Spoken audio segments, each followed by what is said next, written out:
Hello everyone, स्वागत है आपका हमारी online platform class live learning solution पर। तो दोस्तों, हम लोग चला रहे थे इतिहास की एक श्रृंखला जिसमें हम भारतीय इतिहास के प्रारंभ से पढ़ना प्रारंभ किए, जिसमें हमने पहले पाषाण काल के बारे में अध्ययन किया था। ठीक है, पाषाण काल को हमने 3 भागों में बांटकर उसका पूरा अध्ययन कर लिया। 3 भाग मतलब, ठीक है, पहला पूरा पाषाण, दूसरा मध्य पाषाण और तीसरा नवपाषाण। ठीक है, नवपाषाण का ही एक सब डिवीजन हमने बढ़ा था क्या, ताम्रपाषाण काल।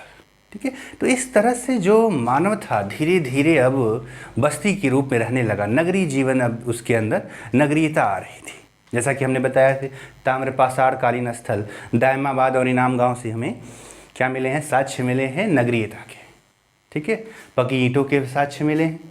ठीक है, कुछ जगहों से हमें क्या मिले, पकी ईंटों के भी, गिलुन से पकी ईंटों के साक्ष्य मिले, तो कहीं से परकोट यानी 4 दीवारी के भी साक्ष्य मिले। यानी एक प्रक्रियागत तौर पर धीरे धीरे मानव जो क्या हो रहा था, विकसित हो रहा था।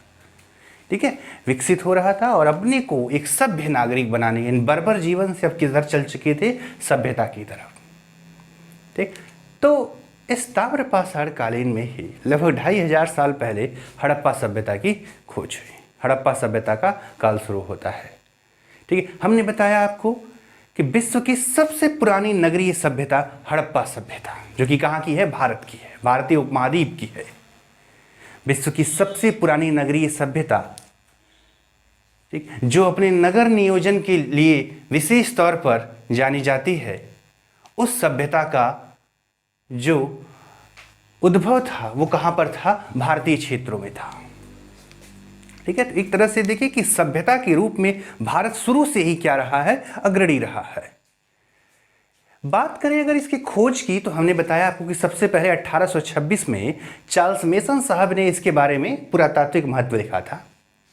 बाद में 1853 में एक अलेक्जेंडर कनिंघम महोदय ने, ठीक, यहाँ से कुछ ईंट और मुहरे और अन्य सामग्रियाँ प्राप्त की और उनका सर्वेक्षण करवाया। लेकिन पहली खुदाई जो कराई, ठीक है, वो ब्रेंटन बंधुओं ने, जब लाहौर से कराची रेल लाइन बिछाई जा रही थी तो कुछ ईंटों की ज़रूरत पड़ी, टुकड़ों की ज़रूरत पड़ी, तो पास में ही एक टीला देखा उन्होंने और उसकी क्या करवा दी, खुदाई। जब खुदाई कराया तो आश्चर्यचकित, अरे नीचे का संरचना तो एकदम अलग ही तरह का है, एक पूरे मकान की तरह का, सुसज्जित मकान की तरह का है, आखिर कुछ ना कुछ यहाँ होगा। ये बात आगे बढ़ी तो आगे चलकर 1875 में कनिंघम महोदय ने एक पुरातात्विक सर्वेक्षण एक पत्रिका में पूरी तरह से प्रस्तुत किया और दुनिया भर को इस सभ्यता के बारे में बताया। लेकिन एक बात रही मित्रों, दोस्तों, ये जो अंग्रेज थे ये मानने को तैयार ही नहीं थे कि भारतीय सभ्यता इतनी विकसित हो सकती है, क्योंकि भारत को तो वो बर्बर और असभ्य मानते थे। क्या कहते थे, आपने सुना होगा कि एक अंग्रेजी इतिहासकार कहता कि हमारा दायित्व है कि हम भारतीयों को सभ्य करें। ठीक है, अब देखिए वो हमके सभ्य करने की बात कर रहे हैं। ठीक, तो ऐसे में कैसे यकीन कर पाते कि ये जो इतना पुरानी नगरीय सभ्यता है वो भारतीय उपमहाद्वीप में है, तो मानने को तैयार नहीं। कुछ विद्वान भी हुए, फ्लीट साहब हुए, स्टुअर्ट पिगट, ये लोग कहते हैं कि ये जो शहर हैं जो खोजे गए थे, ठीक है, हड़प्पा और मोहनजोदड़ो जैसे, ये सिकंदर द्वारा बसाए गए शहर हैं। ठीक है, यानी मानने को बिल्कुल भी तैयार नहीं है। खैर, इधर 1799 के समय में एक कर्जन आया था और कर्जन ने ही भारतीय पुरातत्व विभाग की स्थापना किया और उसका प्रथम महानिदेशक बने थे कौन, सर जॉन मार्शल जी। जॉन मार्शल जी निदेशक बन गए। उनका यह जोर रहा कि कहीं ना कहीं उनके मन में ये था कि जो जगह है ये भारतीय सभ्यता ही है। अतः 1921 में सर दयाराम साहनी के नेतृत्व में, सर जॉन मार्शल के नेतृत्व में दयाराम साहनी ने इस हड़प्पा स्थल की क्या कराई, खुदाई कराई। ठीक है, कब, 1921 में। किसने, दयाराम साहनी ने। किसके नेतृत्व में, सर जॉन मार्शल के नेतृत्व में। ठीक है, और इसे भारतीय सभ्यता के रूप में दुनिया भर में क्या किया, प्रस्तुत किया। अगले वर्ष इसी हड़प्पा से लगभग 483 किलोमीटर दूर स्थित, कितना किलोमीटर दूर, 483 किलोमीटर दूर स्थित एक और स्थल की खुदाई जॉन मार्शल के नेतृत्व में ही राखाल दास बनर्जी ने करवाई। किसने कराई, राखाल दास बनर्जी ने। वो स्थल कौन हुआ, मोहनजोदड़ो। 2 बड़े शहर मिल गए, दोनों का संरचना देखा गया बिल्कुल एक जैसा। ठीक है, एकदम आश्चर्य कि एक स्थल है हड़प्पा, ठीक है, एक सिंधु नदी के किनारे और एक रावी नदी के किनारे, दोनों में लगभग 483 किलोमीटर की दूरी का अंतर, और दोनों की संरचना यानी कि दोनों का जो नियोजन था, जो प्रक्रिया थी, वो एक तरह की थी। वो कैसी थी? एक तरह की थी। चूंकि ये दोनों स्थल सिंधु नदी क्षेत्र में ही पाए जाते थे, अतः शुरुआत में 1924 में इसका नाम कर दिया गया क्या? सिंधु घाटी सभ्यता। क्या कर दिया गया? सिंधु घाटी सभ्यता। खैर खुदाइयां प्रारंभ हो गई और भी स्थल मिलने लगे। स्थल मिलते गए तो पता चला कि पूरी सभ्यता जो सिंधु के किनारे नहीं बसी है, जैसे कि गुजरात का लोथल भोगवा नदी के किनारे, राजस्थान का कालीबंगा घग्गर नदी के किनारे, वही हरियाणा के स्थल, ठीक है, राखीगढ़ी, बनवाली और भी जो इसे स्थल हैं, भगवानपुर, आकुड़ाल, ठीक है, ये सारे कहाँ पर? सरस्वती नदी के किनारे। कहाँ पर? सरस्वती नदी के किनारे। तो ऐसे में ये कहना उचित नहीं लग रहा था कि ये सिंधु घाटी सभ्यता है, ये कहना उचित नहीं लग, और अंततः इसका नाम क्या पड़ गया? हड़प्पा सभ्यता, क्योंकि पहला स्थल कौन सा खोजा गया था? हड़प्पा सभ्यता। बात करें अगर हड़प्पा सभ्यता की, ठीक है, जो हड़प्पा सभ्यता का क्षेत्र है, ठीक, तो अब तक इसके मात्र 5% स्थलों की खुदाई हुई है, जो 1400 लगभग मान लेते हैं, जिसमें से 925 जो है पाकिस्तान में और 375 लगभग ऐसे ही कुछ है जो भारत में है। ठीक है, यानी कि बड़ा हिस्सा आज कहाँ पड़ता है? पाकिस्तान में पड़ता है। इस हड़प्पा की बात करें तो इसका क्षेत्रफल 12,99,600 वर्ग किलोमीटर। ठीक है, 12,99,600 वर्ग किलोमीटर। ठीक, ये दुनिया की सबसे पुरानी सभ्यताओं में सबसे बड़ा क्षेत्रफल कौन रखता है? हड़प्पा रखता है। ठीक है, दुनिया की जितनी भी पुरानी सभ्यताएं हैं, मिस्र की, मेसोपोटामिया की, अन्य कोई भी सभ्यता है, उन सब से बड़े क्षेत्र में कौन सी फैली हुई है? हमारी हड़प्पा सभ्यता फैली हुई है। हड़प्पा सभ्यता जिसका आकार कैसा था? त्रिभुजाकार है। आकार कैसा है? त्रिभुजाकार है। ठीक है, क्षेत्रफल 12,99,600 वर्ग किलोमीटर। 12,99,600 वर्ग किलोमीटर। सोच लीजिए कितना बड़ा, यानी आज का जो भारत है उसकी 1/3 से भी ज्यादा, उतने क्षेत्र में ये सभ्यता फैली हुई है। कब? आज से लगभग 4,500 साल पहले। आज से अगर देखा जाए तो लगभग 4,500 साल पहले इसका विस्तार है। अगर तुलना करें तो मिस्र की सभ्यता से 20 गुना। ठीक है, देख लीजिए कितना बड़ा है कि मिस्र की सभ्यता से कितना? पूरा 20 गुना बड़ा है। ठीक है, जब हम मिस्र व मेसोपोटामिया दोनों का क्षेत्रफल मिला दिया जाए तो उससे कुल 12 गुना बड़ा है। कितना बड़ा है? 12 गुना बड़ा। इतना बड़ा हमारा ये सभ्यता थी, कौन सी? ये जो हड़प्पा सभ्यता है। इसका विस्तार मुख्यतः 3 देशों, भारत, पाकिस्तान और अफगानिस्तान। अफगानिस्तान में 2-3 ही स्थल हैं, सुतकांगे डोर हैं, सुतका केव है, मुंडी गांव है, सोरतुग हुई है, ऐसे कुछ स्थल हैं। बाकी अधिकतर स्थल भारत और पाकिस्तान में, जिसमें पाकिस्तान में ज़्यादा स्थल हैं। ठीक है, इस तरह से इसका विस्तार जो है फैला हुआ है। ठीक है, जो तुलना भी बताया हमने, याद रखिएगा, मिस्र की सभ्यता से 20 गुना तथा मिस्र व मेसोपोटामिया की सभ्यता के टोटल क्षेत्र, कुल क्षेत्रफल का लगभग 12 गुना बड़ा था का हमारा हड़प्पा सभ्यता। समय की भी बात कर लें तो जो कार्बन डेटिंग आप जानते होंगे, ठीक है, आयु पता करने के लिए इस्तेमाल किया था, तो कार्बन डेटिंग पद्धति से काल माना जाता है 2350 ईसा पूर्व से 1750 ईसा पूर्व। लेकिन सर मार्टिमर व्हीलर ने इसकी तिथि क्या बताई? 2500 ईसा पूर्व से 1500 ईसा पूर्व। मार्टिमर व्हीलर ही वो व्यक्ति हैं जिन्होंने वैश्विक पहचान दिलाई इन सभ्यताओं को। भारतीय पुरातत्व को वैश्विक पहचान किसने दिलाया? मार्टिमर व्हीलर ने दिलाया था। ठीक है, तो एक तरह से देखा जाए तो ये सभ्यता जो फैली है मुख्यतः 3 देशों में, भारत, पाकिस्तान और अफगानिस्तान, जिसकी कुल क्षेत्रफल लगभग 13 लाख वर्ग किलोमीटर। आकार कैसा है? त्रिभुजाकार है, जो नदियों के किनारे बसे शहरों से जाना जाता है। ठीक है, सभ्यताएं अधिकतर याद रखिए, कोई भी सभ्यता हो वो सब की सब कहाँ विकसित होती हैं? नदियों के किनारे ही। सभ्यता का विकास कहाँ पर होता है? नदियों के किनारों पर ही।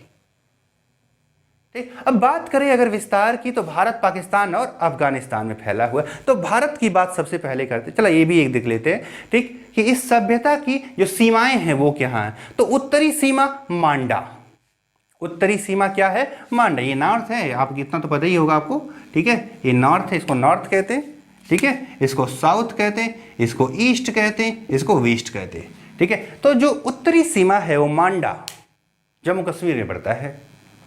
मांडा कहाँ पर? जम्मू कश्मीर में, ठीक है। दक्षिणी सीमा दायमाबाद। दायमाबाद के बारे में तो आप जानते ही हैं, तो हमारे पास में पढ़ा था हमने ना, दायमाबाद नगरीय सभ्यता का साक्ष्य, ठीक है। तो महाराष्ट्र में पड़ता है, ठीक है। पूर्वी में आलमगीरपुर उत्तर प्रदेश के मेरठ में पड़ता है। कहाँ पर? मेरठ में, हिंडा नदी के किनारे, ठीक है। चौथा क्या है? सुतकांगे डोर, यानी पश्चिमी में कहाँ? सुतकांगे डोर, जो कहाँ पड़ता है? अफगानिस्तान में पड़ता है, ठीक है। तो ये जो है इसका सीमाएं हो गई। अब बात करनी है हमें क्या? भारत में विस्तार की। तो भारत में यह मुख्यतः 7 राज्यों में फैला हुआ है। कितने राज्यों में? 7 राज्यों में, ठीक है। कौन कौन से हैं? जम्मू कश्मीर, पंजाब, हरियाणा, राजस्थान, गुजरात, महाराष्ट्र और उत्तर प्रदेश, ठीक है। इन क्षेत्रों में यह फैला हुआ है। क्लियर? ठीक, ठीक है। बात करें अगर राज्य वाइज कुछ प्रमुख स्थलों की, तो जम्मू कश्मीर का स्थल है मांडा। कौन सा? अभी देखा ना आपने, मांडा चिनाब नदी के किनारे पर है। पूर्वी पंजाब में पड़ता है रोपड़ और संघोल सतलज के किनारे। हरियाणा में बनवाली, राखीगढ़ी, मित्ताथल, ठीक, ये सब किसके? सरस्वती नदी। अब तो क्या हो गई है? अस्तित्व विहीन हो गई है, ठीक है। उत्तरी राजस्थान में कालीबंगन, ठीक है, घग्गर नदी के किनारे, ठीक। गुजरात लोथल भोगवा नदी के किनारे। देसलपुर, धौलावीरा, सुरकोटड़ा कच्छ क्षेत्र में पड़ते हैं। रंगपुर, प्रभास पाटन काठियावाड़ क्षेत्र में पड़ते हैं, ठीक है। उसी तरह से महाराष्ट्र में दायमाबाद प्रवरा नदी के किनारे, गोदावरी की सहायक है, याद रखिएगा। प्रवरा किसकी सहायक है? गोदावरी की सहायक है, ठीक है। उत्तर प्रदेश में आलमगीरपुर हिंडा नदी के किनारे मेरठ शहर में पड़ता है, मेरठ जिले में पड़ता है। बड़ा गांव मस्करा नदी मेरठ में, ठीक है। हुलास गंगा नदी सहारनपुर में। तो ये 7 राज्यों में भारत के फैला हुआ है क्या? हमारा हड़प्पा सभ्यता, ठीक है। इन स्थलों से कई सारे साक्ष्य मिलते हैं, जी आगे बात करेंगे कुछ प्रमुख स्थलों के और उनके साक्ष्यों की, ठीक है। जैसे कि कोई कहता है कि गोदीबाड़ा के साक्ष्य कहाँ मिले, तो हम क्या बताते हैं? लोथल में मिले, गुजरात के लोथल में, ठीक। चावल के साक्ष्य लोथल और रंगपुर से मिले, ठीक है, लोथल और रंगपुर से मिले, ठीक। तो ऐसे ही अनेकों चीज़ें हैं जिसके बारे में बात करेंगे। भारत में विस्तार हो गया, अब पाकिस्तान में भी देख लेते हैं भाई, ठीक है। इसको आप नोट कर लेंगे, इसी तरह से कुछ बना लेंगे, ठीक है। मैं इसे रब कर दे रहा हूँ, आप इसे पॉज करके क्या कर लीजिएगा? बना लीजिएगा, ठीक। ऑल क्लियर है ना? ठीक है। हड़प्पा 1921 में दयाराम साहनी, ठीक है। मोहनजोदड़ो 1922 राखालदास बनर्जी, ठीक। किसके नेतृत्व में? सर जॉन मार्शल के नेतृत्व में। आकार कैसा है? त्रिभुजाकार। क्षेत्रफल 1299,600 वर्ग किलोमीटर। विस्तार भारत, पाकिस्तान और अफगानिस्तान में, ठीक है। चलिए अब इसे मैं रब कर दे रहा हूँ, अब तक आप नोट कर लिए होंगे उम्मीद है, ठीक है। चलिए तो इसे मैं रब कर देता हूँ।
ठीक है। पाकिस्तान में विस्तार की बात करते हैं, तो पहला क्या है? पश्चिमी पंजाब, जो कि पाकिस्तान में पड़ता है, ठीक है। तो यहाँ के कौन से स्थल हैं देखते हैं। सबसे प्रमुख तो आप जानते ही हैं क्या? हड़प्पा, ठीक है, ठीक, हड़प्पा।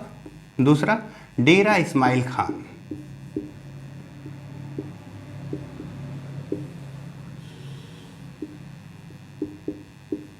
ठीक है। तीसरा डेरा इस्माइल खान हो गया। तीसरा क्या है हमारा, ठीक है, सरायखोला।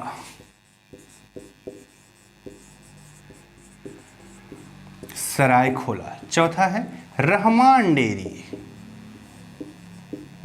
ठीक है, तो ये कुछ प्रमुख स्थल जो कहाँ पर है, पश्चिमी पंजाब में पाए जाते हैं। वो यहाँ पर कौन सी नदी के किनारे हैं, ठीक है, जो हड़प्पाई स्थल हैं वो कौन सी नदी के किनारे हैं, रावी नदी। सिंधु का ही भी भाग है क्या, रावी नदी। तो किसके किनारे, रावी नदी के किनारे। ठीक है। दूसरा क्या है, सिंध प्रांत।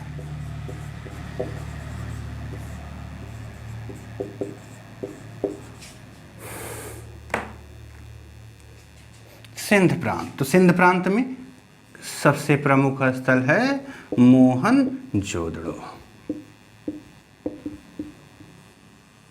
ठीक है। दूसरा क्या है, चनहूदड़ो। तीसरा क्या है, जुदेरजुदड़ो।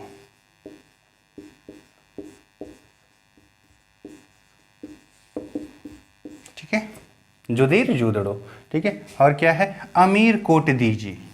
ठीक है, तो ये कुछ प्रमुख स्थल हैं जो किस में पाए जाते हैं, पाकिस्तान में हैं। ठीक है, ये किसके नदी के किनारे हैं, ठीक है, ये हैं हमारे सिंधु के किनारे, सिंधु नदी। ठीक, तो पाकिस्तान में कुछ इस तरह विस्तार है। हड़प्पा, डेरा इस्माइल खान, सरायखोला, रहमान डेरी, ये सब रावी नदी के किनारे। सिंध प्रांत में मोहनजोदड़ो, चनहूदड़ो, जुदेरजुदड़ो, अमीरकोट दोजो, अधिकतर किसके, सिंधु नदी के किनारे। तो इस तरह से ये हमारी सभ्यता पाकिस्तान में भी फैली हुई है। किसके, कहाँ फैली हुई है, पाकिस्तान में ही फैली हुई है। ठीक है, तो ये दूसरा क्षेत्र कौन सा हो गया, पाकिस्तान। फिर हमने कहा कि थोड़ा सा कहाँ फैला हुआ है, अफगानिस्तान में भी फैला हुआ है, तो वो भी देख लेते हैं। ठीक, इसको रब कर दो, आप नोट कर लीजिएगा पॉज करके। ठीक है, मैं इसे रब कर देता हूँ।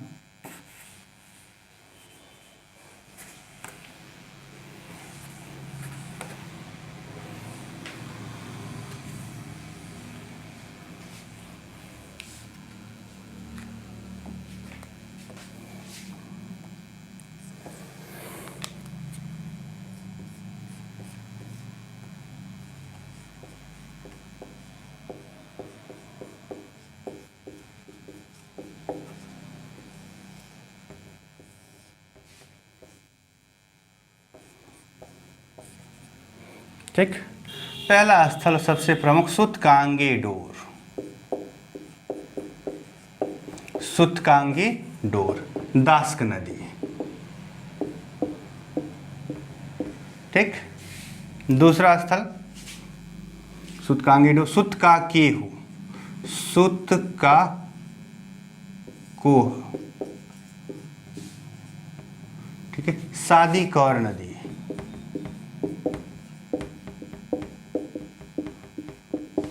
ठीक है, और भी स्थल हैं जैसे कि सोरतू घोई, मुंडी गांव,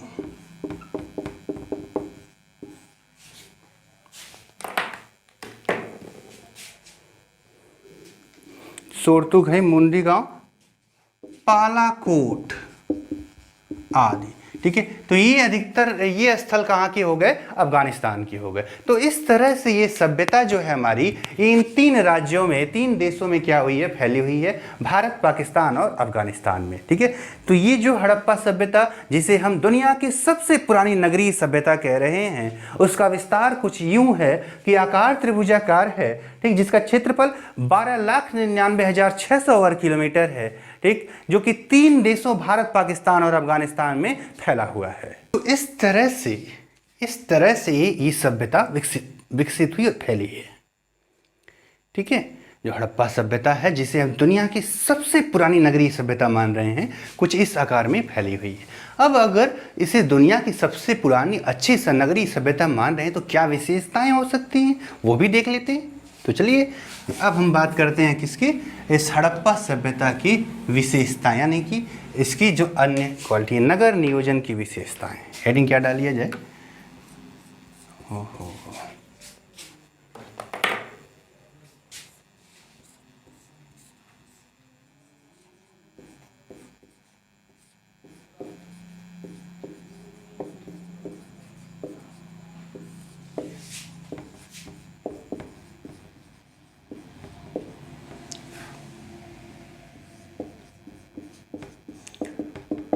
नगर नियोजन की विशेषताएं।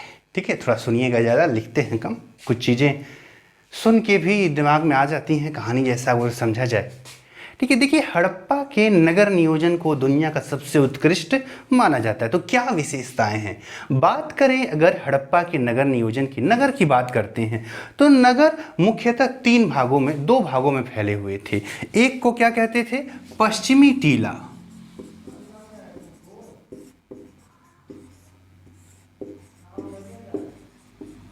ठीक है, पहला क्या था? पश्चिमी टीला। पश्चिमी टीला वो भाग था जहां पर संभ्रांत लोग रहा करते थे। संभ्रांत का मतलब जो समाज के वरिष्ठ और श्रेष्ठ लोग थे, वो लोग कहां रहते थे? पश्चिमी टीले पर, जो ऊंचाई पर बसा हुआ था। कहां बसा हुआ था? ऊंचाई पर बसा हुआ था। जहां पर पुरोहित या अन्य राजन जैसे अन्य लोग रहा करते थे, वो कहां पर था? पश्चिमी टीला। ठीक है, जहां मुखिया रहता था। ठीक, जहां पर शहर के यानी क्षेत्र के संभ्रांत लोग रहते थे, ऊंचाई पर था। ठीक, चारों ओर, पश्चिमी टीले के चारों ओर मोटी मोटी चार दीवारी किए जाने के साक्ष्य मिलते हैं। यानी कि इस नगर को, इस क्षेत्र को चारों तरफ से चार दीवारी कर दिया गया था। ठीक है, यहाँ पे आबादी भी कम, क्योंकि संभ्रांत लोग कम रहते हैं आम लोगों की अपेक्षा। दूसरा भाग क्या था? पूर्वी टीला। ठीक है, पूर्वी टीला वो क्षेत्र था जो रिहायशी था, जहां बाजार था, जहां आम जन रहा करते थे। इसके चारों तरफ कोई भी चार दीवारी नहीं थी। हालांकि कुछ शहर ऐसे मिलते हैं जिनमें ऐसे साक्ष्य मिले कि वहां पर नगर क्षेत्रों का भी क्या मिल हुआ था?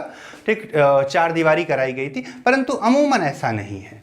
ठीक है, क्योंकि सभ्यता का जो उत्कृष्ट प्रतिमान लेकर हम चलते हैं वो हड़प्पा और मोहनजोदड़ो को। कि सबसे बढ़िया साक्ष्य भी कौन प्रेस करते हैं? यही दो स्थल हैं। कौन कौन से? हड़प्पा और मोहनजोदड़ो।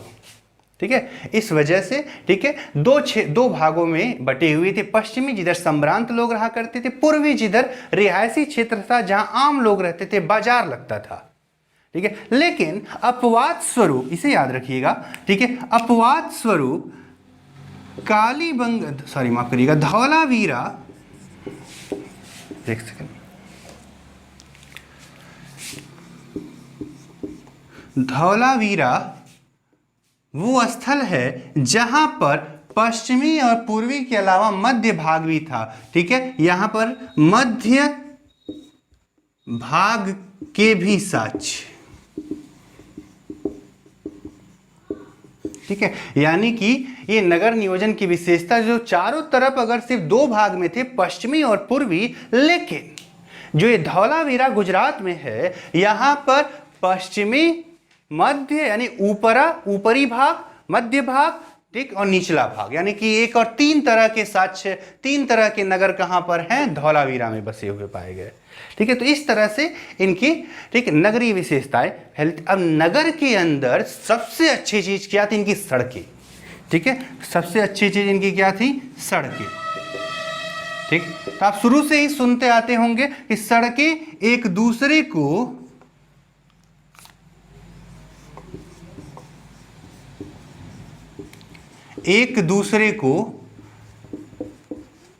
समकोण पर काटती थी। एक दूसरे को किस पर? समकोण पर काटती थी।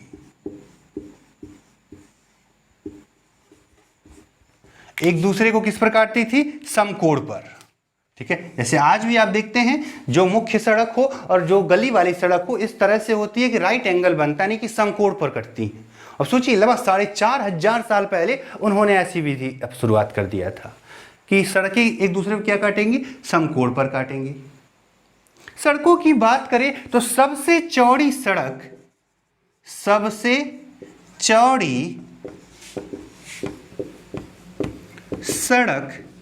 के साक्ष्य मोहनजोदड़ो। कहां से मिले हैं? मोहनजोदड़ो से।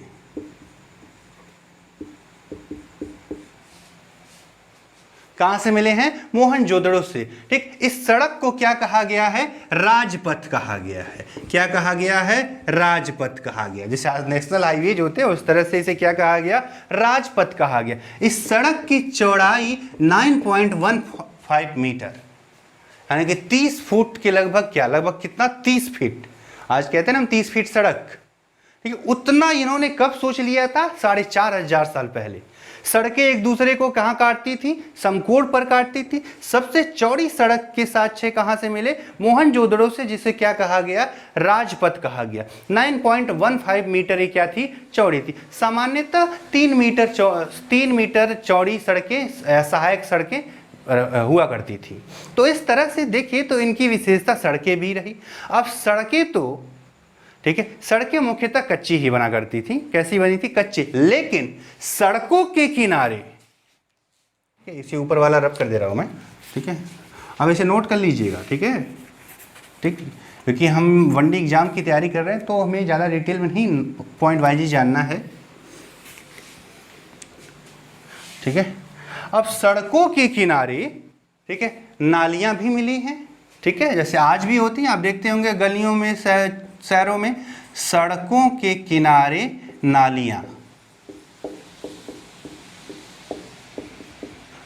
सड़कों के किनारे नालियां।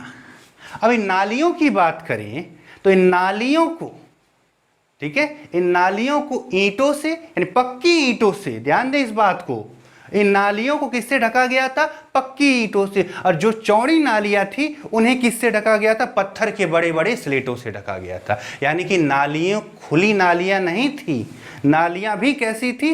ढकी थी। इस सभ्यता की अगर विशेष विशेषता की बात कोई कहे कि क्या हो सकती है, तो वो क्या है? इसके जल नियोजन की व्यवस्था, ठीक है, जल नियोजन। बात जल नियोजन की हो रही है। नालियां हैं, ठीक है, इन नालियों में नरमोखे भी बनाए, मेन होल्स जानते हैं ना, सफाई के लिए बनाया जाता है, वो मेन होल्स भी बनाए गए सफाई के लिए। क्या? ठीक, नालियों की सफाई के लिए हिंदी में कहते हैं नरमोखे, अंग्रेजी में मेन होल्स कहते हैं, मेन होल्स, ठीक है। तो नालियों की सफाई के लिए नरमोखे यानी मेन होल्स भी बनाए गए थे। नालियों की ही बात कर रहे हैं तो सभी घरों के, ठीक, छोटी नालियों से पानी निकलता और बड़ी नाली में मिल जाता और वहां से आगे की तरफ निकल जाता था, जैसे आज भी होता है। आपके घरों का पानी छोटी नली में, छोटी नली बड़े नाले में, और बड़े नाले शहर के बाहर किसी नदी वगैरह में क्या होगी? मिल जाती है। ऐसा ही तब भी था, ऐसा ही तब भी था, ठीक है। ये घरों का पानी छोटी नालियों से बड़ी नाले में एक जगह पर, वहां से बड़े नाले से शहर से बाहर, ठीक है, नगर क्षेत्र के बाहर किसी नदी में जाकर मिल जाता था, ठीक थी। नगर नियोजन की बात क्या हो गई? किसकी बात रही? नगर नियोजन की बात, ठीक है। तो नगर कह रहा हूं, जल नियोजन, ठीक है। जल नियोजन ही, ठीक, इस सभ्यता की सबसे प्रमुख विशेषता है, ठीक है। इन्हें ये पता था कि पीने का पानी अलग होना चाहिए, ठीक है, और इस्तेमाल का पानी अलग है।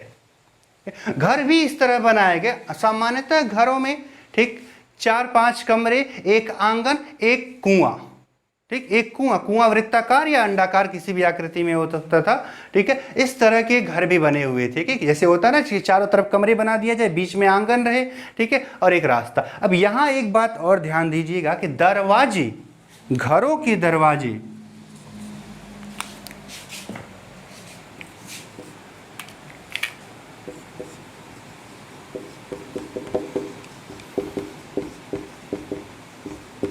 किधर खुलते थे? मुख्य सड़क की तरफ नहीं, किधर? गली की तरफ, ठीक है। अब देखिए इतना ज्यादा विकास, ठीक है, क्योंकि मुख्य सड़क पर धूल उड़ेगी और धूल घर के अंदर आएगी, प्रदूषण बढ़ेगा। इसी कारण जो घर के दरवाजे हैं मुख्य सड़क की तरफ ना खुलकर किधर खुलते थे? गली की तरफ खुला करते थे, ठीक है। किधर खुला करते थे? गली की तरफ खुला करते थे। तो इस प्रकार ये सभ्यता जो नगर विशेषता प्रस्तुत करती है वो भारत की सभ्यता कौन सी है? हड़प्पा सभ्यता। कुछ अपवाद भी हैं, ऐसा नहीं, अभी आगे पढ़ेंगे तो जानेंगे। वैसे इसके प्रमुख स्थलों की बात करें, ठीक, प्रमुख स्थल तो अब तक अभी शुरू में बताया था कुल 1400 स्थल खोजे जा चुके हैं, खोजे गए, ठीक है। कुल कितने? 1400 स्थल खोजे गए, जिसमें से 975 पाकिस्तान में, 325 भारत, इतने स्थलों की खुदाई या क्या कह रहे हैं, खोजे जा चुके हैं। ठीक है, इनमें 6 स्थलों को हम बड़े नगरों के रूप में जानते हैं। बाद में कुछ विद्वानों ने धौलावीरा को एक 7वां नगर माना। तो इन 7 शहरों के बारे में ही, इन 7 नगरों से प्राप्त साक्ष्य और कुछ विशिष्ट तथ्यों के बारे में ही आगे हम पढ़ेंगे। ठीक है, तो इस श्रृंखला में आप हमारे साथ जुड़े रहिए। हम आपको इतिहास और अन्य सभी सब्जेक्टों की इस तरह की तैयारी कराएंगे कि किसी भी एग्जाम में किसी भी तरह का सवाल ना छूटे। ठीक है, चाहे वो यूपीएसआई स्पेशल हो, चाहे वह लेखपाल हो, वीडियो हो, अधीनस्थ का कोई भी परीक्षा हो, या स्टेट सिविल सर्विस के प्री एग्जाम हो। ठीक है, इन सभी से संबंधित सभी तथ्यों को कवर किया जाएगा। ठीक है, बीच बीच में कुछ स्पेशल टॉपिक्स भी चलाए जाएंगे। ठीक, तो आप हमारे साथ बने रहिए, हमारे चैनल को लाइक करिए, सब्सक्राइब करिए और ज़्यादा से ज़्यादा लोगों तक पहुंचाइए। ठीक है, तो आज के लिए बस इतना ही। धन्यवाद।